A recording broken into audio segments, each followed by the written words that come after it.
European club ফুটবলের সবচেয়ে বড় আসর চ্যাম্পিয়ন্স লিগের নতুন ফরম্যাট নিয়ে দীর্ঘ আলোচনা গবেষণার পর তা চূড়ান্ত করা হয়, যেখানে থাকছে না কোনো গ্রুপ পর্ব। চলতি মৌসুম থেকেই তা ৩২ দল থেকে বেড়ে ৩৬ দলের হয়ে যাত্রা শুরু করবে উয়েফা চ্যাম্পিয়ন্স লিগ।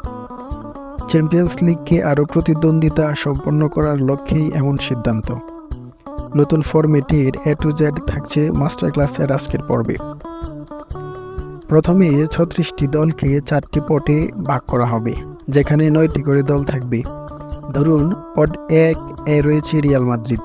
এখন রিয়াল মাদ্রিদ একটি পটের ২টি করে টিমের সাথে মোট ৮টি ম্যাচ খেলবে, যার মধ্যে 4টি হোম ম্যাচ এবং 4টি ভিন্ন ভিন্ন অ্যাওয়ে ম্যাচ। এখানে প্রতিপক্ষ নির্ধারিত হবে ড্রয়ের মাধ্যমে।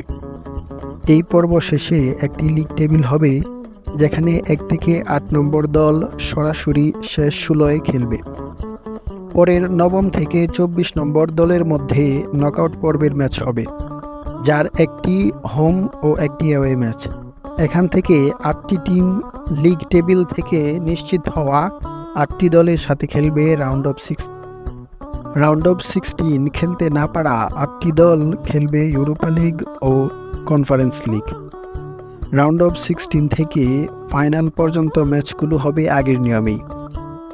লিগ টেবিলের ২৫ থেকে ৩৬ নম্বর দল বাদ পড়ার সকল ধরনের প্রতিযোগিতা, অর্থাৎ ইউরোপা লিগ ও কনফারেন্স লিগ থেকে বাদ পড়বে।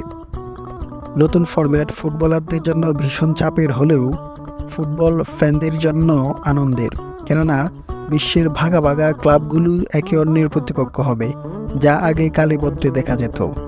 চলতি মৌসুম থেকে তা হরহামেশাই দেখা যাবে, যা আরও চ্যাম্পিয়ন্স লিগের গৌরব বাড়াতে সহায়তা করবে। চ্যাম্পিয়ন্স লিগের নতুন ফরম্যাট কেমন লাগলো আপনার কাছে জানিয়ে দিন কমেন্ট সেকশনে। ভিডিও ভালো লাগলে পেজ ফলো করার আমন্ত্রণ রইল। ধন্যবাদ।